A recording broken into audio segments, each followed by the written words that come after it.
자, 이제 모의고사 답안을 우선 해설 드리기 전에 어떻게 모의고사를 좀 풀고 계셔야 되고 하셔야 되는지 그걸 좀 말씀을 드릴게요. 자, 이거 좀 죄송해요. 이거 좀 지우고요.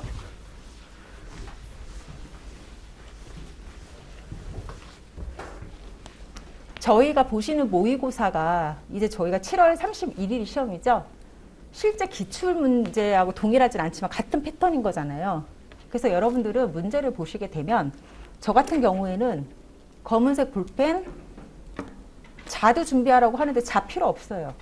자로 예쁘게 오탄한 거 2줄 그을 시간도 없고 그래서 자는 안 들고 가셔도 되고요. 수정액 절대 안 돼요. 검은색 볼펜에 그리고 여러분들이 유색 볼펜은 안 되고 제가 파랑은 되는 걸로 알고 있는데 파랑색도 쓰지 마세요. 그래서 그냥 검은색으로 하시고 틀리시면 2줄 긋고 그렇게 해서 답안을 쓰시고 무엇보다도 저는 또 형광펜을 항상 들고 갔어요. 형광펜을 왜 들고 갔냐면 실수 안 하려고. 그럼 지문을 딱 보시게 되면 거기에 중요한 게 포인트가 있단 말이에요. 문제에. 뭐 예를 들어서 여기 뭐 가시립이 몇 %라든지 아니면 거기에 중요한 그 요지가 있는데 그 부분을 형광펜으로 저는 문제를 읽으면서 체크를 했어요. 안 놓치려고. 그러다 보면 실수를 해요. 잘못하면. 그런 게 포인트 이런 거를 놓치다 보면.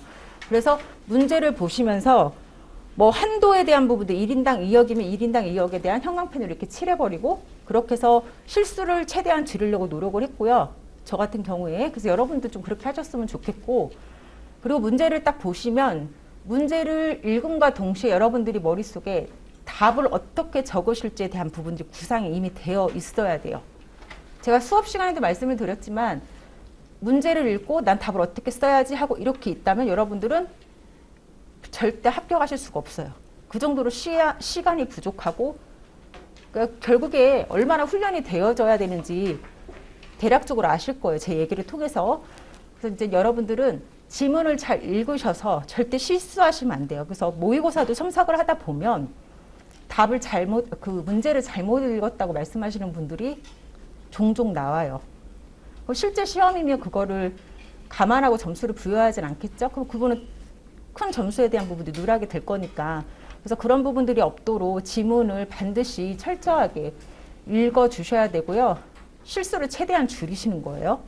내가 모르는 건 어쩔 수 없지만 실수해서 틀리는 거는 만들지 말아야 될 거 아니에요.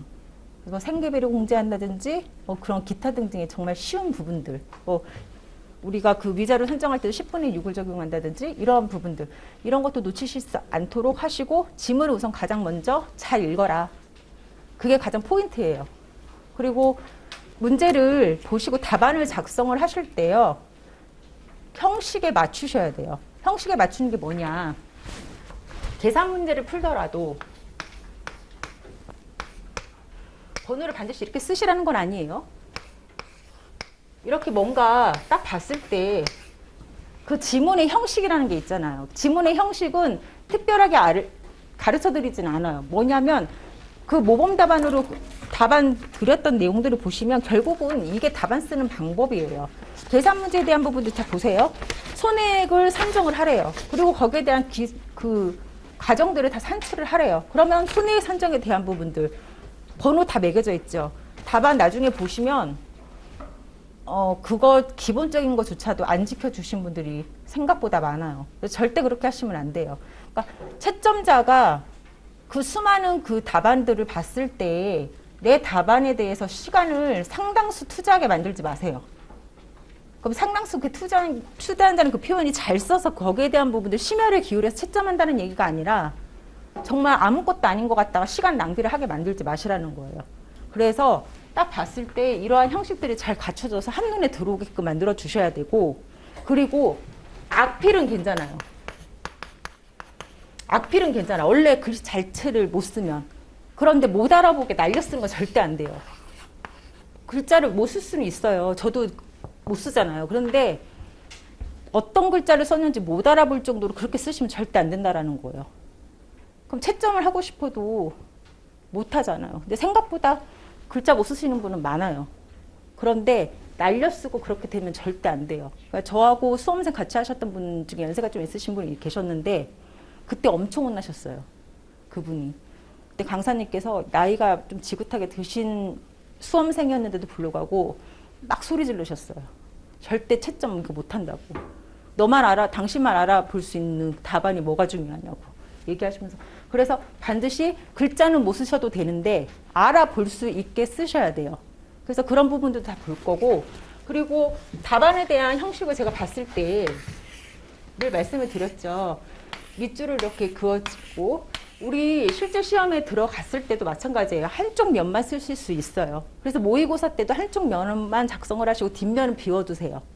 그렇게 비워두시고 3번 선에 내가 4번 몰라요. 그러면 5번을 풀어요. 그리고 뒤에 4번이 있어도 그거가 감점 요일은 아닌 거니까 걱정하시지 마시고 거기에 대한 부분을 다 열심히 쓰시고, 여기 이때부터 쓰시는 게 답안이 제가 알차 보인다고 말씀을 드렸어요. 가운데 몰려 쓰시면 되게 좀 빈약해 보이고 답안 퀄리티가 떨어져 보여요. 육안상으로 봤을 때. 그래서 그런 부분도 좀 이왕이면 맞춰주셨으면 좋겠어요. 자, 그리고 뭐 개개인에 대한 그런 부분들은 제가 첨삭하면서 거기다 코멘트를 달아드리기는 하겠지만 약술에 대한 첨삭은 따로 안 할 거예요. 약술에 대한 첨삭은 안 할 테니까 답안에 있는 내용들을 참고를 좀 해주시고, 계산 문제에 대한 부분들 어떻게 푸시는지 그런 부분을 좀 집중해서 볼 거고, 그리고 여러분들은 하실 일이 있어요. 틀린 답을 절대 그냥 가시면 안 되고 반드시 내가 뭐가 틀렸는지에 대한 부분들, 그래서 부족한 걸 체크하셔서 2번 다시 그 실수를 반복하시면 안 되게끔 하셔야 돼요. 아셨습니까? 네. 그런 부분들을 좀 집중해서 보도록 할 거예요. 그래서 지금 첫 시간이라 사실 많이 힘드시기도 하셨을 거고 보시고 좌절도 하셨을 거라고 생각이 들지만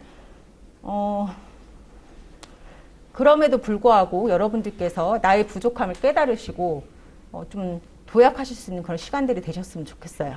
아셨어요? 네.